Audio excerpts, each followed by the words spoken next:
This video has been sponsored by Moog. Hello there, my beautiful audience. My name is Jakob, spelled with a K, stop butchering my name. And in this episode of haQ, we're having a look at an app that I never really thought that Apple would put on the iPad. But they did, and they even designed it for touch. So we're just going to jump straight into it. And what I want to do is show you some basics, but also to give you some ideas on how to use the stuff in here.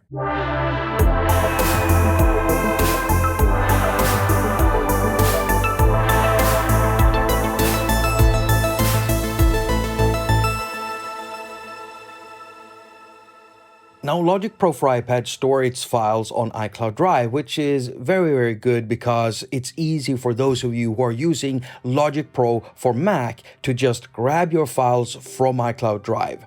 Well, in this case, what we're going to do is jump into Logic Pro for iPad here, press Create New Project, and we get to this page. Now, here we can either go through some tutorials or browse some sound packs, but what I want to do is just add a new empty project, so that's what we're going to do. A tracks one. And in this case, we want to load an AUv3 instrument, and I just want to work with a piano roll, basically. So that would be a MIDI track. Now, if you look closely here, you can see that I've got AUv3 as something that will load whenever I add a MIDI track.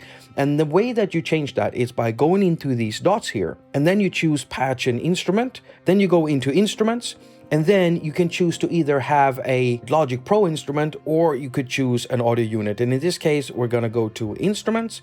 We're going to go down to Moog here. And then I'm going to switch over from AUv3 to Model D. And this means that whenever we create a MIDI track, then Model D will be the synthesizer or AUv3 loaded on that track. However, if we wanted to load something else like AUv3, then we just press here to add a new track, and we could change out what's already predefined here. Or if we do the mistake of just adding a new track and we discover afterwards that, oh, I forgot to change the instrument, well, make sure that the track is selected. Go to the plugin view here, long press on the plugin you want to replace, press replace, and you can do one of two things. Maybe you've already loaded it in a previous session, and then you will find it in the recent list here, so we could just switch it over. Well, if you haven't and you can't find what we're looking for here, then you can always go down and just go through the menu, or you could just press in search here and search for the thing. And I'm going to search for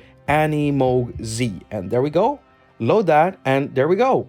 It's now switched out, and now we have AUv3 loaded here. Before we move on, I need to highlight something very important, and it has to do with the different types of regions, because they decide how you input MIDI notes into your MIDI tracks. And so if I tap in the empty track here, we get three options. The first one is called MIDI region. And if I show you what that looks like, you'll see that this one is the one that looks like a piano roll. So that's what you'd choose if you wanted to work with a piano roll. Otherwise, you could just start recording it and it will automatically record a MIDI region for you. But you can also work with pattern regions, which is basically like a step sequencer. And you can see that if we look inside here, you can see that it looks like a step sequencer. And this works for melodical instruments and for drumming instruments. And the last type of region is basically a drummer region, and it's an auto drummer.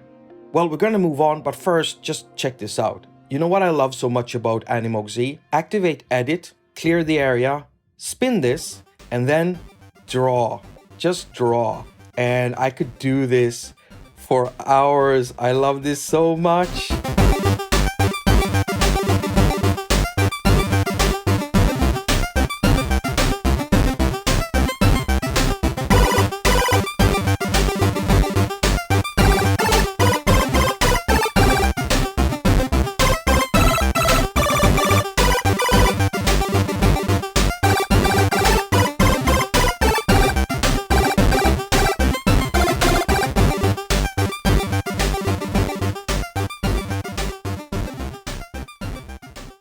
Recording MIDI notes inside Logic Pro for iPad, it's very simple. Since we're already on a MIDI track, we can just start recording by pressing record here and start playing right away. But first, let's just make a nice sound with Model D that we can use. So we're going to press on this button here to open up the menu, and then we're going to open up the preset browser by tapping in this area. Now here to the right, we can see the button called New Preset. So we're going to press that, and that resets all of the controls for us. Next, we're going to head into the settings of Model D. We're going to stay in advanced, and I'm going to make sure that the envelopes works a certain way where we can actually get some release out of the envelopes instead of having the envelopes work as a gate signal. So I'm going to choose decay here, and we also want to work with it polyphonically so we can play more notes at the same time. So polyphonic it is, and now we can close this down by pressing the arrow again, pull down on the volume just a little bit.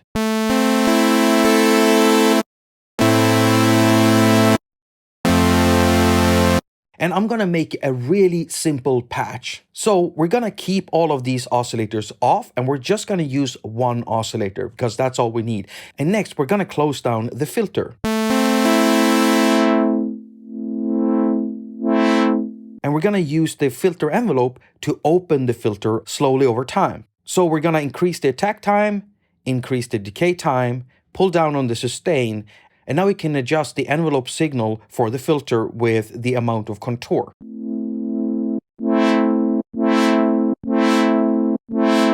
As you can hear, as we let go of the notes, the sound just stops, and we don't want that. So we're gonna go down to the loudness contour, which is basically the amplifier envelope. Pull down on the sustain a little bit, and then we're gonna increase the decay here.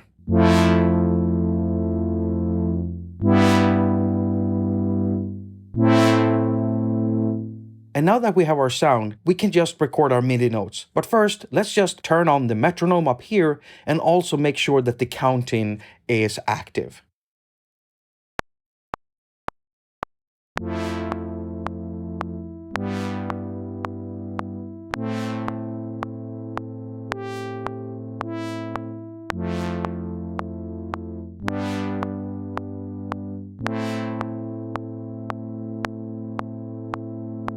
Now, I'm not that good of a keyboard player, so sometimes I just want to quantize my notes, and that wasn't easy to find in Logic Pro for iPad. Well, I managed to find it in the end. So what we do is we make sure that the channel is selected where we want our notes quantized. And then we can close this browser here, and we can open the icon right there, and we get this list. And if you look closely, you can see that there's a bunch of stuff here, and quantize is right up here at the top. Now, when it comes to MIDI and processing MIDI, there is one more nice thing you can do in here. So if we close this icon down and we jump out of the Model D view here by pressing on this button, then you can see that we have two other slots here on both sides of the instrument slot. And over here it says MIDI effects. Now, if I press that, we get this list. And here we have a bunch of stuff. And this can get a little bit tricky because it's not that straightforward. There are so many ways of setting up MIDI modulation and so many ways of mapping MIDI. However, I'm going to show you a really straightforward way of getting modulation inside your apps, and that is by using Logic Pro's built-in MIDI modulation stuff. Now here we have arpeggiated chord trigger, note repeater, randomizer. Well, the one that I like the most is the modulator. So if we press that, we get this little plugin tile, and if we double tap that, we get this view. And if we look closer, we can see that here we have an LFO and an envelope. And you can turn them on and off on these buttons right here. And the way that you set them up is really, really straightforward, and I love this. So first of all, what I want to do is use the LFO here to modulate the filter cutoff inside Model D. So to do that, we make sure the LFO is on, then we go to LFO output down to the bottom here, because here we have a list where we already have some predefined MIDI CCs that we can use, or we can use MIDI Learn, or the best one of all is Learn plugin parameter. We press this, and this puts it in a learning mode. So the next knob you tweak is going to get linked to this controller. So we head on into Model D here, and we touch the cutoff frequency knob here, and as you can see, it instantly modulates. But this is a bit excessive, wouldn't you say? So let's go into the modulator here, and we're just going to pull back on the output level. And if we look inside Model D again, we can see that, yeah, it's less extreme of a movement. However, it's kind of closing the filter too much. Well, don't worry, because we can offset this. If we go back into the modulator, we can use the output offset to move the control up. And what I'm going to do now is just go into the modulator and adjust the values until I have something I like. So I'm going to close down the keyboard here, turn on the loop mode and pull this thing all the way here so that we can listen to these notes in a loop. And now we can start adjusting our LFO here.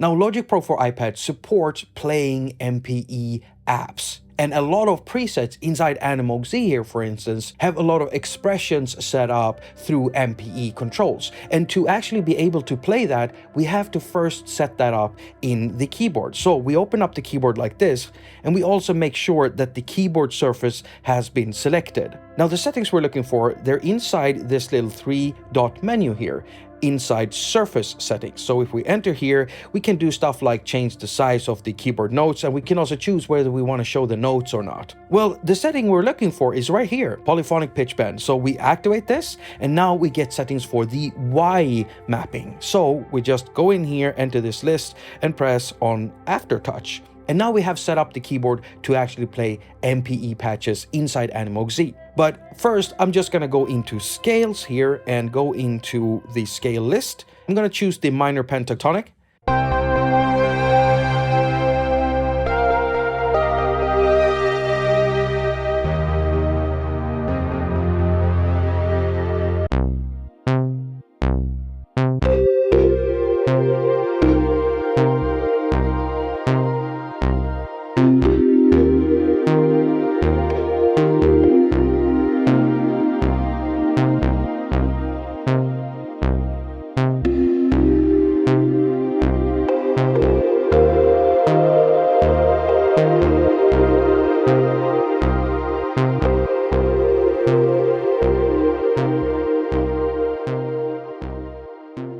Alright, so you can actually import MIDI files directly into Logic Pro.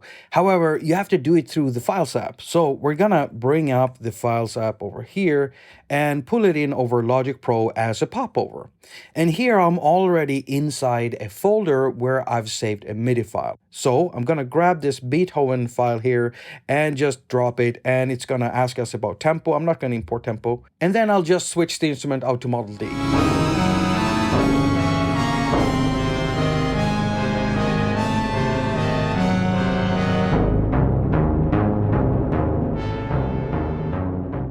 The next thing I want to show you is when using something like an arpeggiator, you can actually record those arpeggiated notes to MIDI. And the way that you activate that function is by long pressing on the arpeggiator like this and choose Record MIDI to Track here.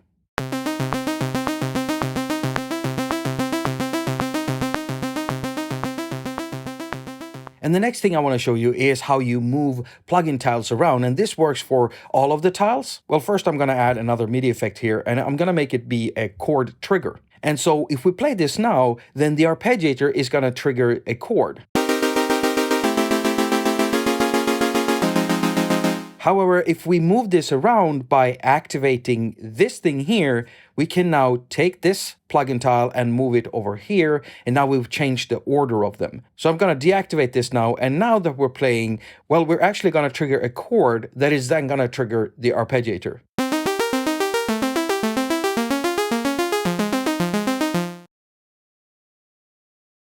Now here's the date when I'm recording this, and whatever I say now is subject to change in the future, and I do hope that Apple changes this in the future. I have not been able to find any ways of actually mapping a MIDI controller to transport controls or to internal effects or to the mixer inside Logic. And I really hope that changes in the future, because it would be nice to be able to control these with hardware controllers. However, there are actually ways of mapping MIDI controllers to AUv3s, especially when those AUv3s have MIDI Learn. Now, first we need a MIDI controller, and as you can see, I've got a Korg NanoKey Studio over here. And on iOS, you can actually have a multitude of MIDI controllers connected over USB cables and also over Bluetooth. And in my case, I've connected mine over Bluetooth. And we can see this if we go into Logic's settings up here in the upper right corner, head into settings and go down to MIDI. Well, we can see that I've got the NanoKey Studio Bluetooth controller connected here. And so if you connect a MIDI controller over a USB cable, you will find that control in this list and you can just activate it. However, if you're trying to connect a Bluetooth controller, you go into Bluetooth MIDI devices, you connect your device, and then you can start using it. Since my controller is already connected, we can just start mapping stuff inside Model D. And so to do that, we have to activate the MIDI Learn mode in Model D. We press the drop-down menu here, we head into settings and go into MIDI. And then we just press Map MIDI and we get this prompt. And now all we have to do is to actually touch a controller like this and activate it, and then go to our MIDI controller and tweak that knob. And once we're done mapping, we can just deactivate the mapping mode by pressing the X here. And now if I tweak this knob, we can see that the knob inside Model D is also moving. And the nice thing with this is that if you're recording a MIDI region with MIDI notes, well, while you're tweaking this, whatever you're tweaking is also getting recorded with the MIDI. Now, a quick note here, if you do have a lot of MIDI controllers connected to Logic Pro and you want to use a specific MIDI controller for a specific track, then you can always head into the track info here by pressing the icon, and then you just go to MIDI import, you open this list up and you specify which of the controllers you want to use for this track. Like I said, unfortunately, at this date, we don't have the option of doing this with the mixer or transport controls or anything. However, if you wanted to actually automate some volumes and other parameters inside a plugin, you can do that through automation. Now, if we wanted to automate stuff, there are two places where we can do that. You can do it on the track itself, or you can do it inside a MIDI region. Now, if we wanted to do it inside a MIDI region, we would have to double tap it and go into the editor. And then if I maximize this, we can see that over here we have two views. So in the first one, we can see MIDI notes, and in the second one, we get to automate stuff. Now, if you do choose to automate stuff within a MIDI region, remember that if you ever delete that MIDI region, you're also deleting all of the automations. So if you want to do automations that you want to keep on the track, no matter what you're doing with the MIDI regions, you have to perform the automations on the track itself. Here we have two views, and then if we press here, we get into the automation view. And right now I've got volume selected, but if we go into this menu here, we can see that we have inside main, we've got pan, solo, mute, volume, and then we also find options for automating stuff that we have loaded in our rack. Well, I'm just going to choose to modulate the volume in absolutes. And if we look here, we have a few options, but I'm going to select the pencil first and just tap here and drag this. And this allows us to do quick automations with the volume. Now we can also select the brush, and this will allow us to actually draw in stuff like this. Now, this automation stuff is also compatible with the Apple Pencil, so it makes it very easy to draw in accurate automation, but you don't have to. You can use your fingers just like I am doing. Now, we don't have access to Moog Focus on this platform yet. Hopefully, maybe sometime in the future, but for now, we can use, for instance, Moog Model 15 to process our instruments and sounds with. And the way we do that is by loading them as audio effects. Right now, I've got Animoog C loaded here, and I want to load Model 15 as an audio effect. And as you can see, I've already recently loaded it, but we could just search for it, Model 15, and in this case, we need to load the audio bridge insert.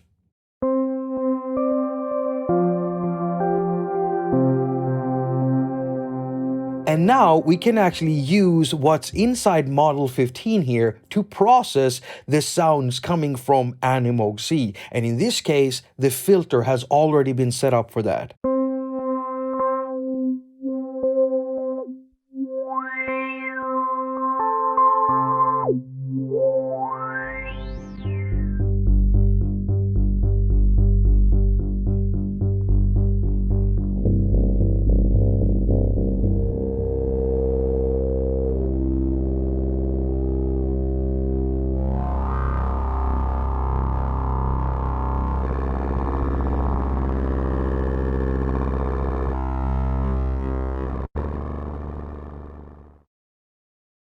I really want to highlight something when it comes to processing your instruments and audio with audio effects inside Logic Pro here. You see, apart from all of those amazing AUv3s we've come to love over the years, well, you also have a bunch of internal stuff inside Logic Pro. And the stuff in here is really well made. And I want to highlight something inside Dynamics here. You see, if we select the compressor, double tap that, and I'll just pull this up, you can see that this compressor gives you the option of switching between 7 different types of compressor algorithms. And I am especially in love with the vintage VCA and the classic VCA. And I wasn't sure why until I stumbled upon this post in the Logic Pro for iPad Facebook group, because here someone lists all of these algorithms and their hardware representations. And suddenly it made sense, because I've worked with the DBX and the SSL compressor before in professional studios, and I'm ecstatic to find this inside Logic here. Now, another note is that all of these compressors support sidechaining. The easiest way of setting this up is if we go up here where it says sidechain and press here, we get a list. We have inputs, instruments, and bus. And the way that I've sidechained some of the music I've played inside this episode is by sidechaining it to specific instrument channels, namely bass drum channels. So if we go into instruments here, we can actually find the channels of the drum instruments I'm using. And so if I wanted to sidechain this with the bass kick, I just select kick 1 here, and there, it's sidechained to that now. And then it's just easy to adjust the threshold and ratio, and it's lovely to work with this.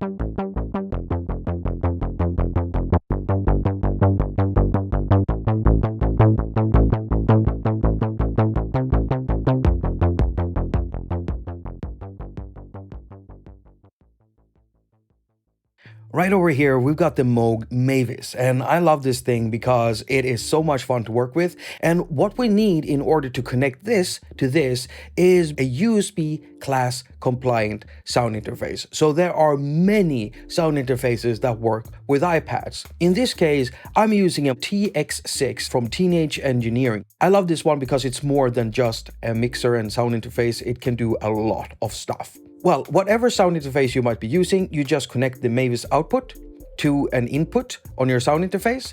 And then when you add a track inside Logic Pro, you need to make sure it's an audio track. And if it is a multi-channel audio interface, you also need to check so that you're using the right inputs. In this case, I know that I'm connected to 1 and 2 here, so I'm just going to add this, and there it is. Now, if we for some reason needed to change the input settings for the channel, just make sure that the channel is selected, and then just press on this icon here and then on this one up here, because here we get the channel settings for both inputs and outputs. So I'm just going to bring up the volume on the Mavis, and as it is right now, we can't hear anything until I press ARM for recording.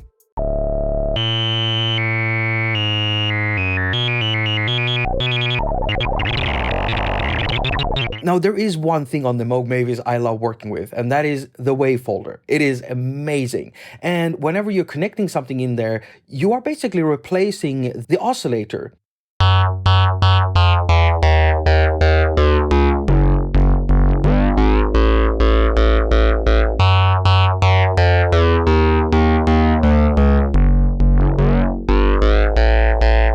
The wave folder is a lot of fun to work with, but what I like doing is just let it drone on with me just working on some patches, patching it up, and recording that at the same time.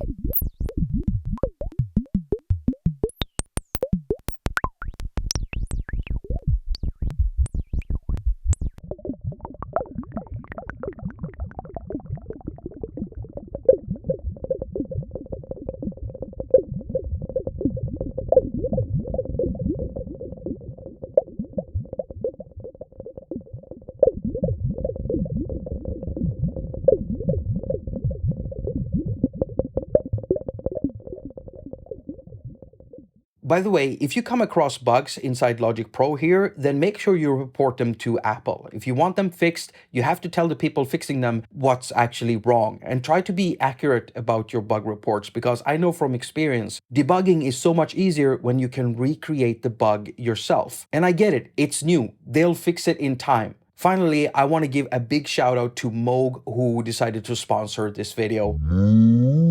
And I also want to give a shout out to you, my audience. You are beautiful, you smell very nice, and if you want to support the work I do here on the channel, then give me a thumbs up. And if you don't want to support the work I do here on the channel, then give me a thumbs up and then as usual, I wish you a very productive week. Now go finger all of your stuff and have a lot of fun doing it.